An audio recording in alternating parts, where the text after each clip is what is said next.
সীমান্ত এলাকায় উত্তেজনা, কৃষিকাজে গিয়ে হামলার অভিযোগ, আতঙ্কে কৃষকরা। কাঠিগড়া এলাকায় হরিনগর ফেন্সিং সংলগ্ন ভারত বাংলাদেশ আন্তর্জাতিক সীমান্তে কৃষিকাজ করতে গিয়ে একদল ভারতীয় কৃষক আক্রান্ত হয়েছেন বলে অভিযোগ উঠেছে। রবিবার সকাল আনুমানিক 8:30 নাগাদ ঘটে যাওয়া এই ঘটনায় সীমান্ত জুড়ে তীব্র উত্তেজনা ছড়িয়ে পড়ে।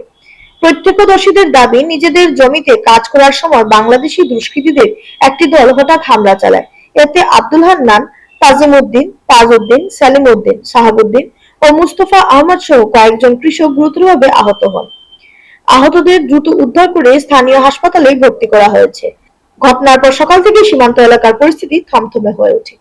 বেলা প্রায় 11টা পর্যন্ত প্রায় 2 শতাধিক কৃষক হরিনগর ফেন্সিং এলাকায় জড়ো হয়ে নিরাপত্তা ও ন্যায় বিচারের দাবিতে বিক্ষোভ জানান। তাদের অভিযোগ, সীমান্তের নিকটবর্তী জমিতে কাজ করা ক্রমেই ঝুঁকিপূর্ণ হয়ে উঠেছে, ফলে জীবিকা নির্বাহ কঠিন হয়ে পড়েছে। এদিকে সীমান্তরক্ষী বাহিনী বিএসএফ এর ভূমিকা নিয়েও ক্ষোভ প্রকাশ করেছেন স্থানীয়রা। তাদের অভিযোগ, নজরদারির ঘাটতি এবং কিছু ক্ষেত্রে উদাসীনতার কারণেই এমন ঘটনা ঘটেছে। পাশাপাশি কিছু জওয়ানের বিরুদ্ধে রাতের বেলায় গ্রামবাসীদের হয়রানির অভিযোগও উঠেছে। তবে এ বিষয়ে বিএসএফ এর পক্ষ থেকে এখনো পর্যন্ত কোনো আনুষ্ঠানিক প্রতিক্রিয়া পাওয়া যায়নি। আমরা নদীর পাড়ের যে জায়গাগুলো আপনারা মিডিয়ার মাধ্যমে জানেন, আগে এই জায়গাটা বাংলাদেশে ছিল। আপনারা মিডিয়ার মাধ্যমে ওটা ভাইরাল করার পরে আমরা সরকার থেকে এটার একটা পদক্ষেপ নেওয়া হয়েছে। জায়গাটা পরে ফায়ারিং 2005-এর সাথে ফায়ারিং হয়েছে। ফায়ারিং হওয়ার পরে জায়গাটা আমরা দখলে আইছে। আবার পর থেকে বিএসএফ অন্য কোম্পানি যা আসলো, তারা প্রোটেকশন দিয়েছে। আমরা এটা ধান, সবজি খেত, এগুলার অবিশ্বাস্য কন্টিনিউ খেত হয়ে গেছে। বর্তমানে হয়েছে কি আমরা এই যে জায়গা যেগুলো আছে, আগে তারা গরু বাছুর এরকম আনতে পারতো না, এখন তারা কয়েকদিন হয়ে গেছে তারা বাংলাদেশিরা তারা জবরদস্তি করে আমাদের সবজি যেগুলো চাষ আছে সেগুলোর তারা জবরদস্তি করে।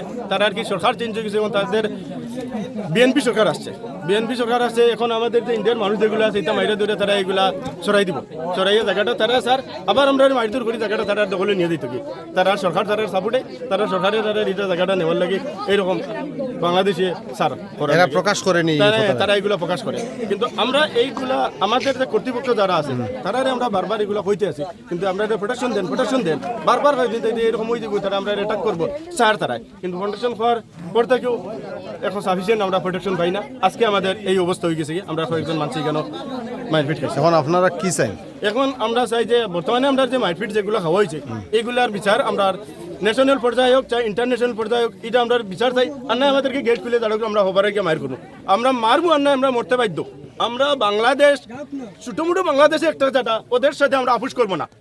বাংলাদেশের সাথে কোনো আপোষ নাই, ওদেরকে আমরা মারপিট করবো আর না আমরা মরবো। কিন্তু আমরা ইন্ডিয়ার ভারতের এত বড় ভারতে থাকা সত্ত্বেও যে বাংলাদেশিরা এই আমাদেরকে অ্যাটাক করবে, আমাদের জমিন, আমাদের মাটি, আমাদের সব কিছু, আমাদের মাটিতে ওরা অ্যাটাক করবে, এটা আমরা কোনো সময় মানতে পারি। সারা ঠিক আছে নি?